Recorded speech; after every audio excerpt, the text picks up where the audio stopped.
Hello, I'm Terrence Long, and the instructor within this video is Benjamin Schleifman.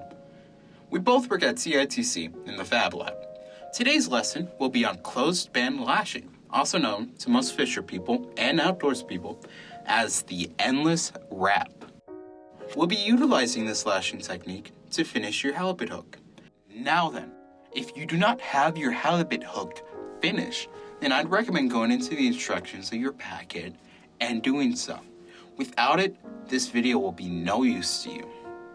Now then, since you have your halibut hook, what you're going to want to do is take the twine from your packet and about 2 to 3 inches of it, you're going to want to make a free open loop. Do not tie it yet. With this technique, it's very important, and I will be saying this multiple times, to go from thinnest to thickest. Tool barb, you're going to want to go from the tip into the mouth. Keep constant pressure once you've got your twine in place. As seen in the video, you fold it at a 90-degree angle, wrapping it around your item. It's very challenging to keep this from getting tangled, which you'll see in a sec. You want to keep even pressure and tension on your twine or your rope.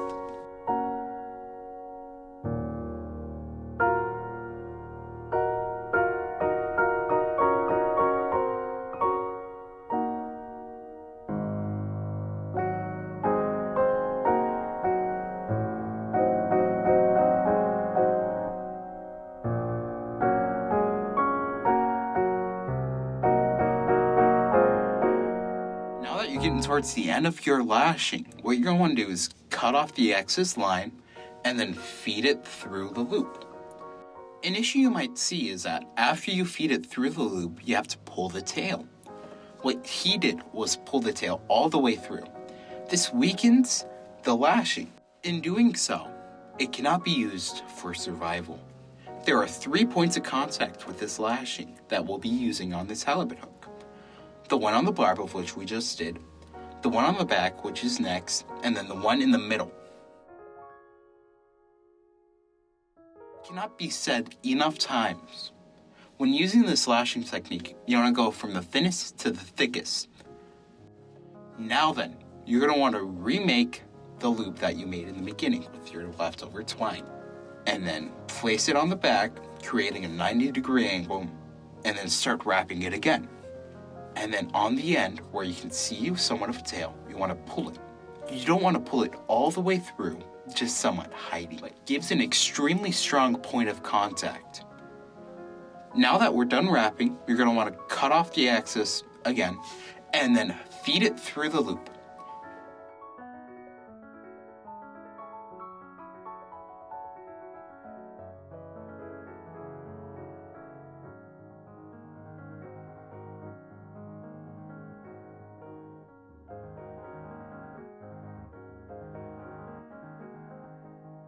Now then, we're going into the middle of the hook.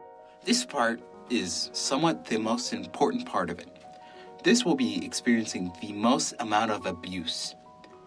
These hooks are meant to withstand 30 to 100 pounds. So all the tension will be floating right there in the middle, where we're about to wrap.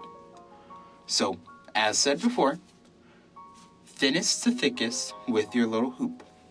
Now then, you're going to want to start wrapping it again. While you're wrapping, this technique is very useful. It can be used to repair axes, shovels, it can even be used during first aid.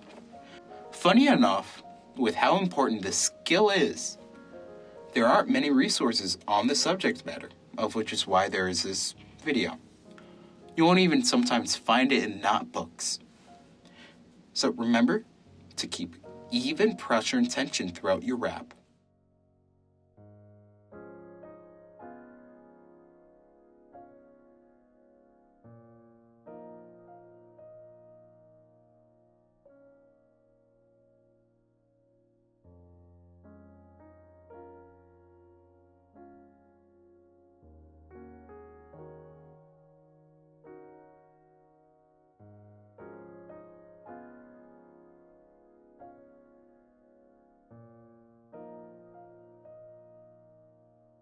Now that you're getting towards the end, you're going to want to feed the excess twine through the loop, and then pull on the tail that you created earlier.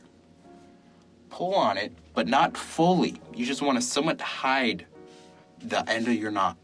That way, it gives off the illusion of it being endless. And there you go. You've just finished your halibut.